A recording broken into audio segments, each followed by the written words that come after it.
आता है, जानकार बनिए, सतर्क रहिए।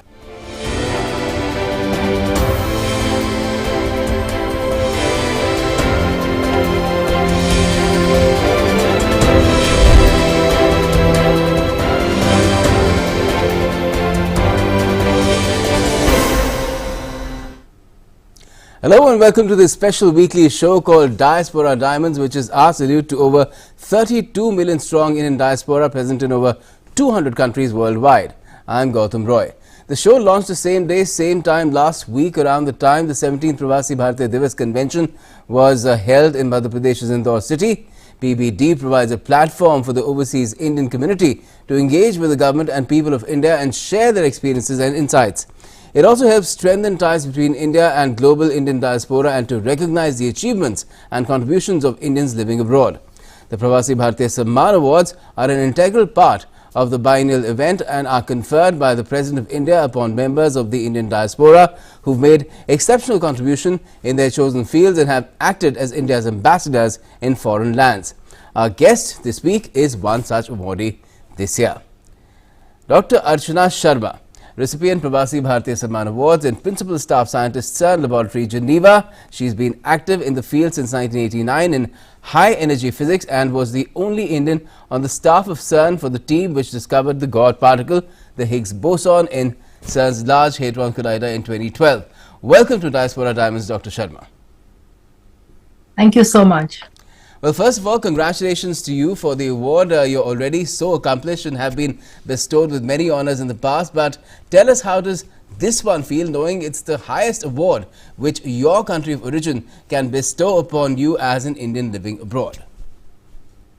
Thank you very much for your kind words. It's indeed a very humbling moment. It's like coming back home and seeing the pride in your parents' eyes.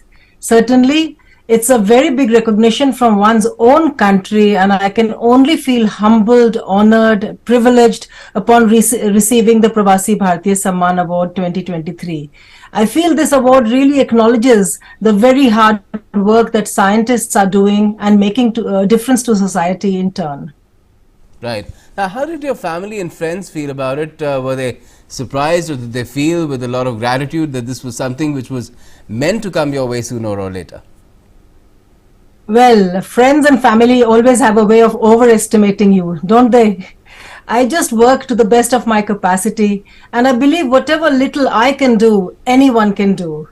In fact, at every point in my career, I've tried to learn all I could, and my family has always been very supportive from the very beginning. My family and friends are, of course, convinced that by working at CERN for over 3 decades, I must be doing something special, and of course, they are very proud of me. And indeed, they were elated when I learnt and they learnt about the Pravasi Bharatiya Samman. Great.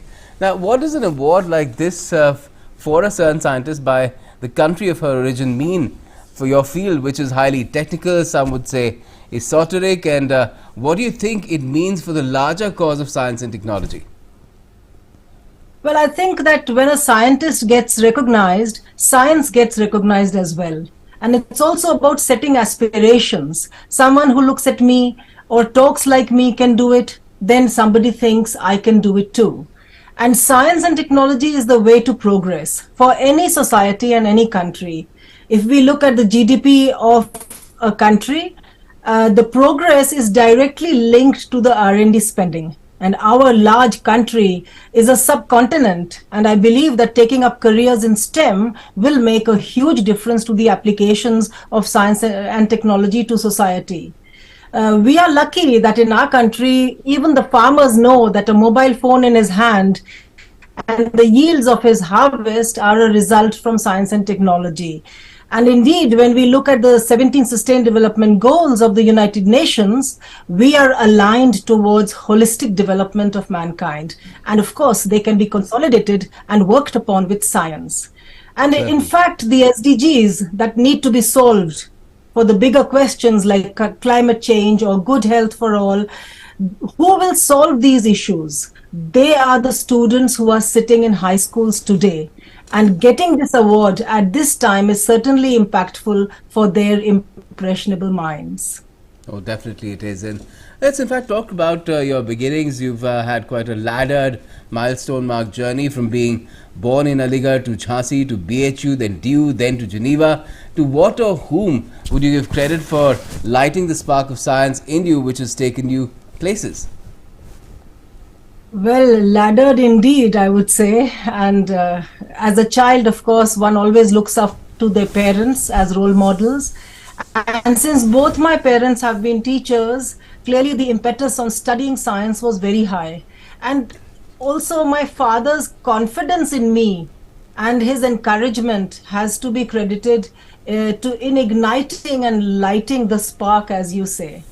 And in fact, there have been, I would also add that challenging circumstances bring out the most courage, and women certainly know how to use this to their advantage to remain motivated and focused. So indeed, all my teachers in school, college, university, and also while I've been doing my R&D, also at CERN, mentors have all very instrumental in lighting the spark that I carry on. Right. Now, more and more women are taking up STEM as well, but your time was different. Did you face any challenges because of your gender, either at home or abroad, while you advanced through your education and career? A double PhD would be a fairly heavy duty for anyone. Now, how was the experience of doing it as a woman? Well, a double PhD, indeed, it looks beautiful right now. And obviously, I smile. But if you look at the challenges that were the reason why I took on the second PhD, was really that when I arrived at CERN, I found that my skills had a lot of lacunae. And I decided to pursue a second PhD based solely on instrumentation, design, and experiment for high energy physics, which is my field. And of course, it was not easy, but then whatever is easy, is it worth it? So the science indeed is a great redeemer. Was it difficult? Of course, and it will always be challenging for a woman. From the times that I have grown up and I have studied up to the time that up to the time today, in fact, there are now some checks and balances in place. We've come far, but not too far. And with the burden of civilization, in fact, is incumbent on women. If we are not going to do it, who else will do it? The bar of deliverables is way higher for a woman. And in fact, it's a moving target. The struggles of work, family balance can only be offset with a supportive family. And I have been extremely fortunate. So yes, women have to stand up and speak for themselves every single time. And we have to be ready to be scoffed at. We might even become ever so slightly aggressive just to be taken seriously. But we have to. So yes, for the young girls who are dreaming to take big steps and make bigger impact, we just need to woman up. Oh yes, women sometimes have to play good cop and bad cop all by themselves. But how did you come to be involved in the project that led to the creation or discovery of the Higgs boson? What exactly, what role exactly did you play in that massive experiment? When I started my work in the very early 90s on the R&D on radiation detectors, this was quite a unique experience because back home in India, I never ever worked in a laboratory with radiation detectors. Of course, things have changed now, but in my time, it was something very new. So that gave me an edge on working with prototypes and then converting those prototypes into large scales in the noughties. So about 1,000 radiation detectors were needed to be designed, prototyped, installed, commissioned, and then operated so that data could be taken for the discovery of the Higgs boson. And since I had the opportunity to constantly learn about detectors, I was soon running a lab full of students from various groups spanning different countries. And of course, we built and tested those detectors, then installed them in the experiment, which then proved critical to the discovery of the Higgs boson. And I had the good fortune of working and learning with the best in the world. I would like to say that our field is really based on collaboration. Hence, ensuring my contribution towards taking excellent data from the experiment at the LHC has been the path I have taken in my career. Great, wonderful. Now, what can you tell us about what more has been done in terms of advancing science and technology after the discovery of the Higgs boson in 2012. What are you working on currently and why? Well, the detectors that are taking data today were designed in the 90s and built in the noughties.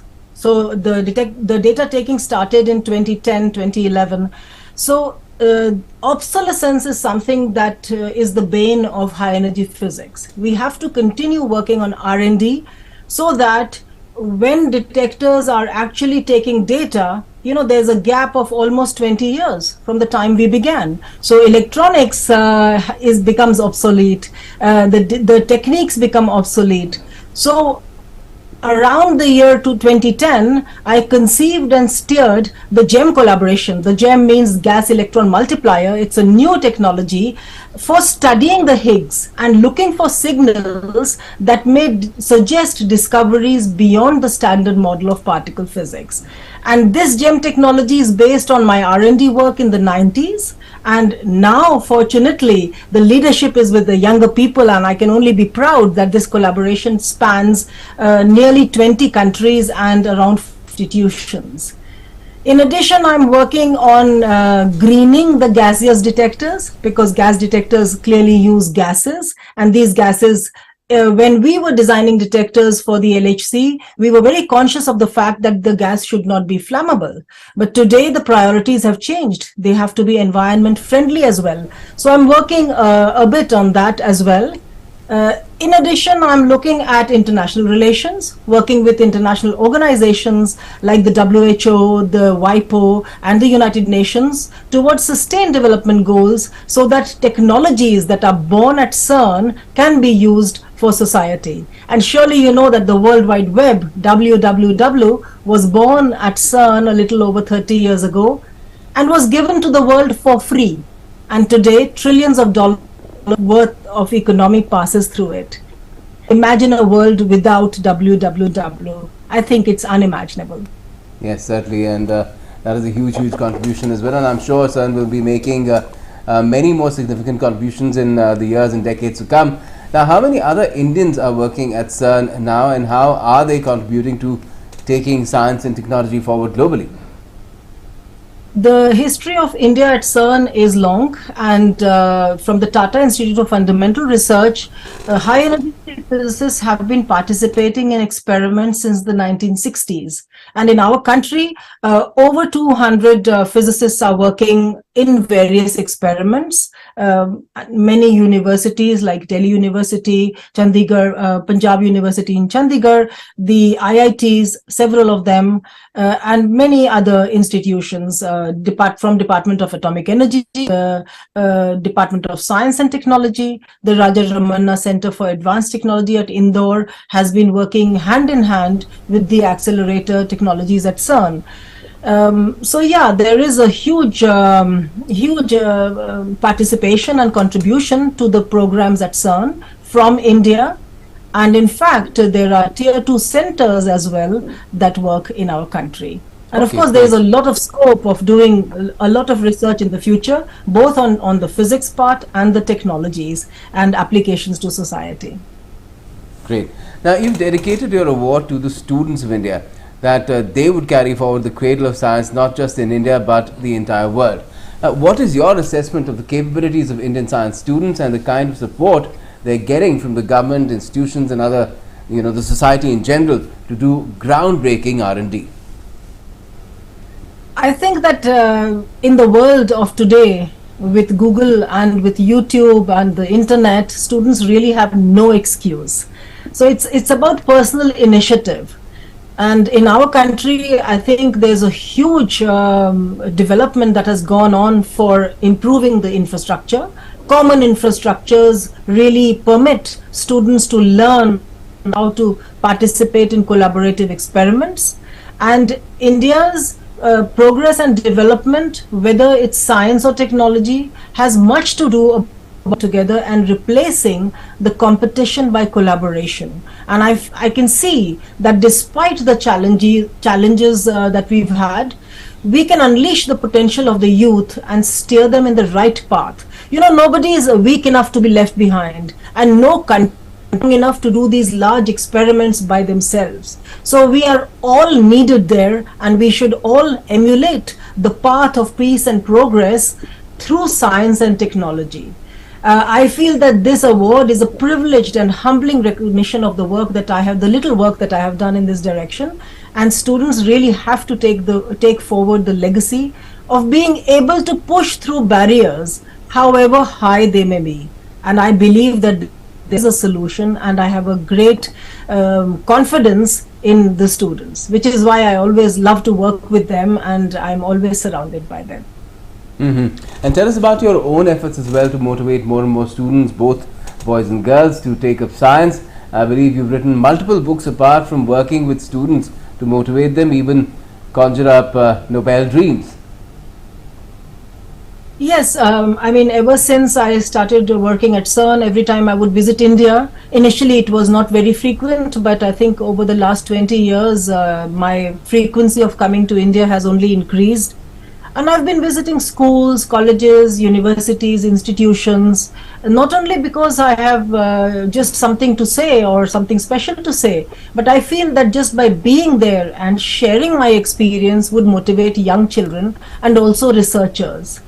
And I must say that I never really left India, because India lives in my heart.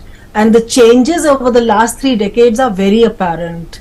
I mean, I remember in the 90s, every time I would speak about India, it would make me a bit sad, because I could see the potential and the difference between the working environment that I enjoyed here. And I really dreamt that one way or the other, I wanted to make a difference. And I would also want to make a difference in the aspirations of young kids, and particularly girls. Because whenever I used to meet young teachers and students, I could see their eyes hungry to learn and hungry to want to do their best. And of course, sometimes the mechanisms do not exist. But of course, with time, these things are changing. Knowledge is becoming more and more democratic. There is no one who can hide knowledge or education.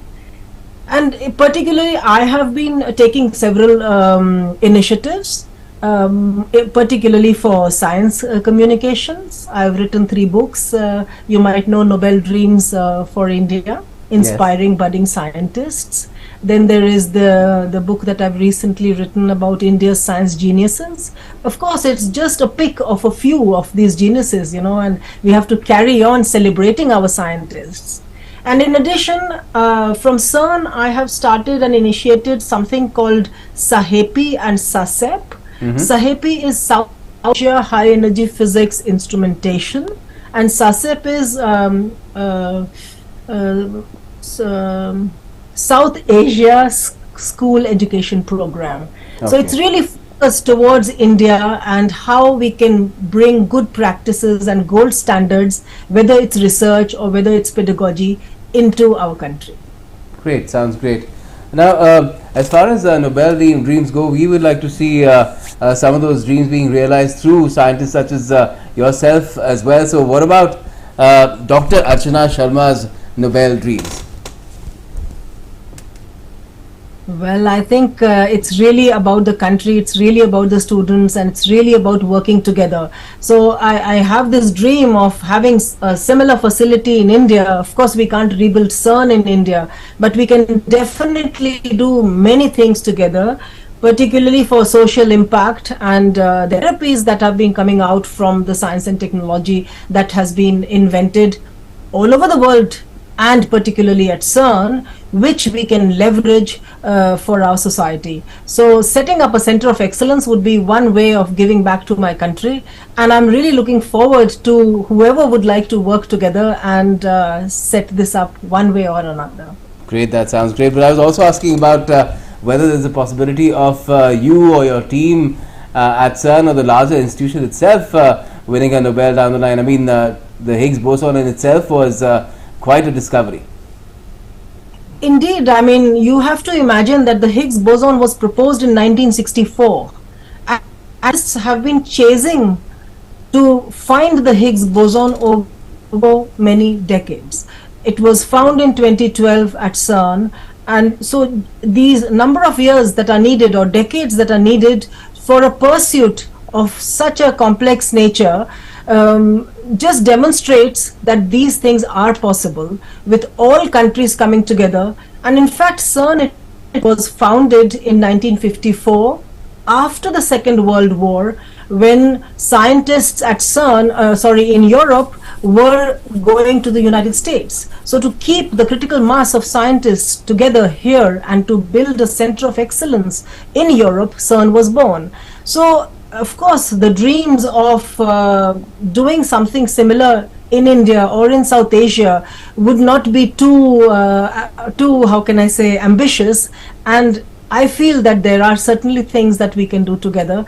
I mean, Indians have a way of managing phenomenal things. I mean, just look at the COVID management of our country. Yes. So I'm very positive to the future.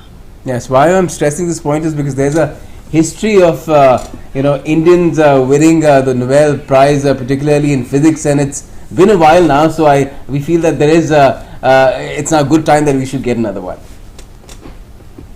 Yes, I mean, let us also not hook ourselves completely on the Nobel Prize, because only one person gets the Nobel Prize, while the work actually happens standing on the shoulders of all scientists, technologists, engineers who have come before. So we need to really see that we are proud of what we do the best we can, and then eventually we have to remember that we have to come out of the post-colonial mindset that Nobel Prize is the prize that is given, which was the reason why this book was conceived. Okay. Because one Nobel Prize is for the Higgs boson. It was given to Professor Peter Higgs and Francois Englert, but thousands of people worked together for 30-40 years to actually find the Higgs boson, and people from India also contributed to it, and that's the book. Great. Now tell us about the Indian diaspora in Switzerland as a whole. How is it contributing to that society? And of course you are a big part of it, but I'm sure there are many others who are also leading the way in terms of taking the entire country forward there as well among the Indian diaspora. Certainly, I think that the Indian diaspora is a very strong and a highly skilled professional diaspora in Switzerland. The Indian diaspora works together. First of all, that's an amazing amalgam of people coming from all over India or other places as well, people of Indian origin, and they come together to work with the projects wherever they are concerned. It can be entrepreneurship, it can be commerce, it can also be international organizations, and there are key people working with the international organizations in very key positions as well, and there's a lot of leadership that's being evolved from India to these organizations. In addition, there is civil society where people are making huge contributions. I have many friends right here in Geneva who are contributing to the social impact, working in different organizations. Geneva is a very big center for non-governmental organizations, and you just have to scratch the surface and you'll find so many Indians working in these organizations. In addition, there is a part of our diaspora, Indian diaspora, working on the political map of Switzerland as well. We have people in the Conseil Municipal in Yverdon, which is not very far from here. There is a minister there who is from India, and so on. I mean, yes, indeed, we are making a difference here, and we are contributing and participating extremely actively in the life of Switzerland. That's so great. That's very heartening to know. Now, before we let you go, tell us about the experience of attending the Pravasi Bharatiya Divas convention in Indore. I'm sure you must also be coming to India every now and then. Now, what are the impressions that you've taken back from your latest visit about the country's progress and development? Well, every time I come to India, and I'm pleasantly surprised and even very happy to see the progress in many different ways. I mean, even if I take a taxi, the way the driver behaves with his Google map ready and then he takes the shortest cuts, it's quite impressive, I must say. And this was already impressive many years ago. I think particularly of Indore, it was such a warm welcome that we got when we went there, and the city is amazingly clean. I wish all of India could do the same, and that would be really a big feat that we can then demonstrate to the world as well. In fact, I was looking very carefully to find even a single cigarette butt, and it was near impossible. People are so warm, so helpful. The event was incredibly well organized, and of course, food was the highlight. So yes, development is on the right track. It is well guardrailed, and all we have to do is to push with all our.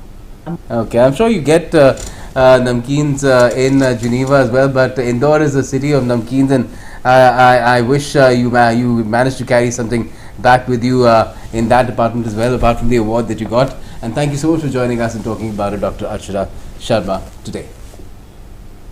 Thank you very much. That's it for now as far as this particular show, Diaspora Diamonds, is concerned. It is showcasing our diaspora, the leading luminaries there in different parts of the world.